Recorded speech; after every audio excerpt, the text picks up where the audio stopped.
ګرانو کتونکو په دغه ټایم باندې چړې خوبان چې کوم یا کتوت نه لاندې روډ راغلی دی په هغه ځای کې یو پلازه کې چاینا سار چې کوم دی په هغه باندې ډېره سخته پابندي ده.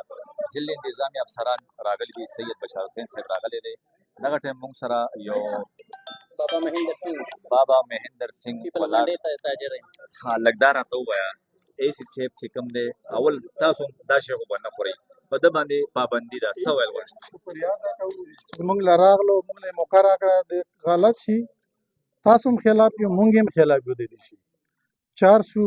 پوډر شو مالګه شوه دا بینډ دي چې بینډ دي موږ هم خلاف یو دی داسې څه ویل غواړي لکه دا خلک چې کوم دی له شلو روپو دپاره د خلکو زندګۍ سره لوبې کوي. تاسو سره یو دا خبره وکړم چې ما ایسي صاحب ته دا ریکویسټ دی ټول انتظامیې ته مهرباني وکړئ دا شی په ټي وي باندې اشتهارونه وچلوئ چې دا شی ممنوع دی چې خلک یې نه غواړي. زه د دې شي حقیقت دی منډۍ کې ډیمانډ ډېر زیات دی. سردار څومره وخت یې شو د بازار کې؟ ما تقریبا 30 سال وشو دې ځای 30 سال دی شو. تاله دا تا ټول مارکیټ له پته ده ټول پېښور له پته ده چې په دې باندې عوام موږ دا نه وایو عوام کې دا شعور پیدا کول پکاري ته عوام یو شی نه غواړي نو منډۍ ته به شی نه راځي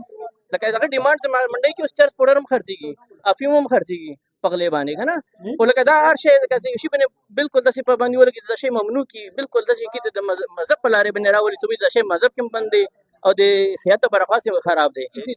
صاحب ته دا وایم چې یاره ایسي صاحب دا ښه پریشي وکړو چې دا کوم شی نه پابندي دي دې باندې عام طور باندې پکار دي چې همدغه شی ریډ واچوی شو د شي نه د همدغه طریقې سره ضایع شي. په موږ دا غواړو چې د شي باندې د مکمل پابندي ولګېږي چې بالکل منډۍ نه د شي نه بند شي نه راځي او عوام ته دا پکار دي د شی نه غواړي د شی ممنوع دی نو ولې خوري د شی انسان صحت ته نقصان ورکوي نو ولې خوري. دا یو کاروباري شخص دا سیک برادری سره تعلق دی دی لم دومره پته ده چې دا شی غیر قانوني دی سرکار بند کړی دی بین دی نو هغې نه باوجود دا خلک له شلو روپو ګټې دپاره انساني زندګیانو سره ولې لوبې کوي. انشاءالله د دې خلاف به قانوني کاروایي کېږي. دې سره به چې کوم دی ایس صاحب سره خبرې کوو دې نه به معلومات کوو چې یاره د دې خلاف به څه کاروایي کېږي. ټول دا شی موږ سره نه دی نیولی چې تاسو ته پته. ګرانو کتونکو په پېښور ښار کې ځینې کسان داسې دي چې خپل یو څو روپو لالچ دپاره د بل انسان بچو سره لوبې کوي. دغه ټایم چې کوم دی موږ سره ایس صاحب ولاړ دی ټول پاکستان ته پته ده چې په چاینا نمک باندې چې کوم دی سخته پابندي ده خو دا لالچي دکانداران چې کوم دي د یو څو روپو لالچ دپاره دا شی راوړي او دا بیا چې کوم دی مختلف کورونو ته ځي او ذایقه یې ښایسته ده خو دا به ایس صاحب نه تپوس کوو چې دا پابندي په دې ولې ده وجه څه ده. السلام علیکم. جی بسم الله الرحمن الرحیم. دا داسې ده چې دا خو سپریم کورټ اف پاکستان چې دی دا بین کړی دی په تھرو آوټ پاکستان. دا یو مضر صحت آیټم دی چې ټیک دا ذایقه خو جوړوي خو دنه د سره سره چې دی خاص کر د فیټي لیور شو د معدې امراض شو دنه علاوه چې دی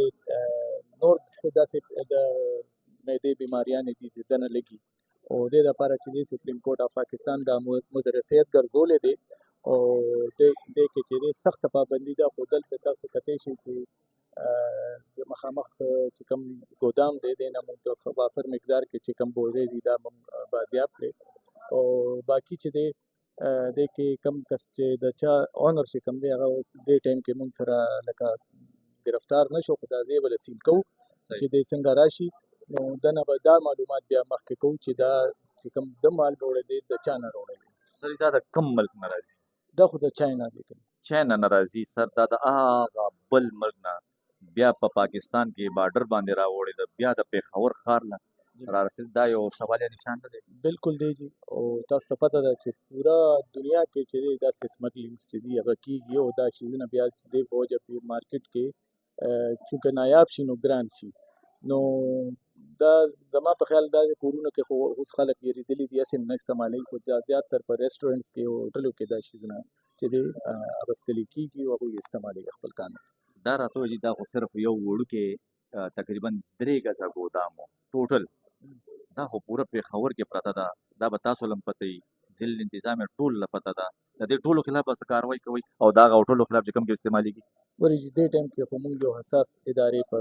اطلاع باندې دلته راغلي یو او ډسټرکټ ایډمنسټریشن ته چې کله هم چې کلو ملاویږي چې یو خاص دی کې یو خاص افینس روان دی نو موږ هغه ځای ته ځان رسوو ځان سره چې کوم کنسرن ادارې دي لکه حلال فوډ اتھارټي شوه، د نه علاوه چې کوم ډسټرکټ پولیس شو یا نور چې کوم داسې ریلیونټ ادارې دي موږ ځان سره کوو او داسې ریډس هم اکثر کوو. نو بالکل تاسو ټیک وایې چې راتلونکي دور کې به موږ ته چېرته هم اطلاع میلاو شوه چې هغه پیپل منډی ده که هغه بل ځای دی که کارخانو دي نو موږ به انشاءالله داسې کاروایانې به جاري ساتو. سر جی د دې خلاف خو د ما ذهن مطابق ما دل چې معلومات چې تقریبا 7 کاله شو دا بین هم دی او کارویان یې کېږي، دا خلک ولې باز نه راځي؟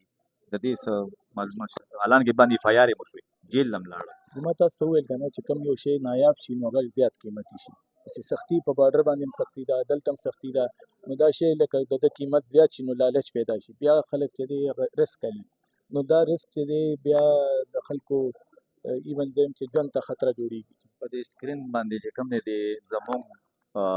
دا میندې چې کومې دي، خویندې چې کومې دي، دې ته دې حوالې سره لږ څه ویل غواړئ چې دوی ته خو مخکې نه هم معلومات شته چې دا یو مضر صحت شی دی، دا زیات کرتا تاسو چې کاله یارکان او پیله یارکان او کابل یارکان بل قسمونه دي هغه تاسو ګورئ هغه هم دنه نو بالکل دوی ته پیغام خو شته خو دوی مخکې نه پوهېږي خو دوی نه استعمالوي. ما ته پته ده دا ټول چې دی دا صرف رسټورنټو ته استعمالېږي، نو رسټورنټو نګراني به چې دی اوس نور سخته وي. ګرانو کتونکو ایسي صاحب دا زموږ چې څومره میندې دي، خویندې دي، دې ټولو ته یو میسج هم ورکوو چې دا چاینا سالټ چې کوم دی دا مه استعمالوئ. د دې د وجې چې کوم دی د انسان کې کم از کم 4-5 قسمه بیماریانې پیلاویږي. کوشش کوئ دې شي نه چې کوم دی اجتناب وکئ، خپل بچي ترې نه وساتئ، که نه نو خدای مکړه غټې نه غټې بیمارۍ کې به تاسو هم مبتلا وي. دا وایي زموږ د نن ویډیو د نوې ویډیو سره ستاسو خدمت کې بیا حاضرېږو. موږ له اجازت راکړئ د لوی الله په امان.